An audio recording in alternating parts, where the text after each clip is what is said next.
Welcome to the latest episode of the Influencers series and an examination of William of Ockham and his impact on history. William of Ockham, insofar as the general public is aware of the man behind the axiom, knows him through his ubiquitous Occam's razor, in which it is often formulated that the simplest answer is likely the best or correct one, though it does not appear in any of his writings in this phrasing. William formulated his principle of parsimony, a thrifty efficiency of conceptualizations, in reaction to people like Aquinas, who attempted to reconcile reason and nature with Christian theology with excessive scholastic gymnastics. William does not deny the existence of entities, but cautions that one should merely be wary of assuming their reality, and the only truly necessary one is God. Like Abelard, William stressed the importance of words in how things are defined, and his work on semantics subsequently became influential on later generations. William, like the rest of his contemporaries, believed firmly in the Christian God and also made arguments from authority, such as his deference to sacred scripture. His Christian beliefs aside, the study of logic was also important to William. As such, he is considered one of the most significant contributors to the advancement of knowledge in the medieval period, writing in the preface to his Summa of Logic, "For logic is the most useful tool of all the arts. Without it, no science can be fully known." In about 1317, in another section of his commentary on sentences, William courted controversy in his speculation about God's incarnation as a human in the form of Jesus.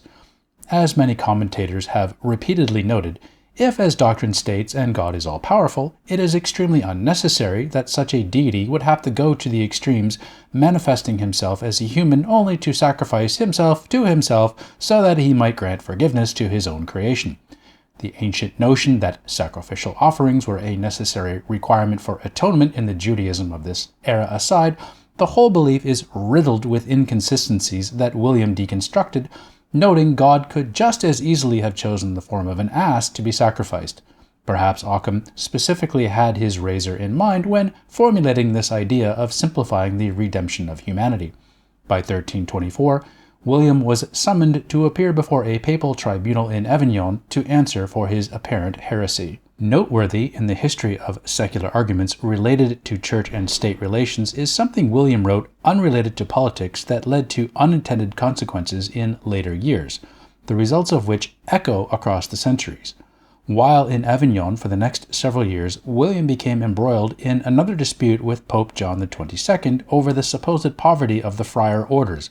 Briefly, an earlier pope, Nicholas III, had issued a bull affirming the poverty of the Franciscans, as established by their founder, Francis of Assisi, as being biblically based in the gospel stories of Jesus and his followers owning no property.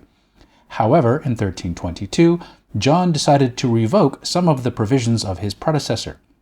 The Franciscan wing, inclined to the purity of their founding, including William, revived the tentative earlier ideas of Pietro Olivi on papal infallibility, who had argued in favor of the support Nicholas had declared for Franciscan independence, arguing that John had no standing to undo what Nicholas had set down.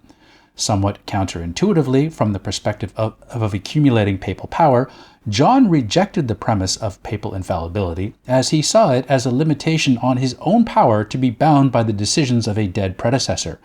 Further, the Stanford Encyclopedia of Philosophy entry for William notes that the Franciscan stance on poverty was an inconvenient reminder to the Pope that the papal court was not living in the way of Jesus, especially given its lavish display of previously unseen levels of wealth and conspicuous consumption.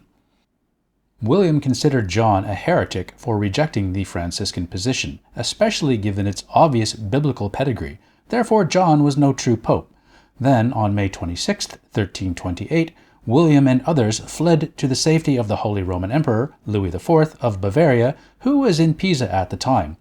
Just over a week later, William was officially excommunicated, not for wondering why God did not sacrifice himself as a donkey, but for leaving Avignon without the Pope's permission. When the emperor returned to Munich, William went with him, enjoying secular protection for the rest of his life, where he wrote exclusively on political matters and particularly on challenging the power the Church had accreted over the centuries and overstepping its spiritual mandate.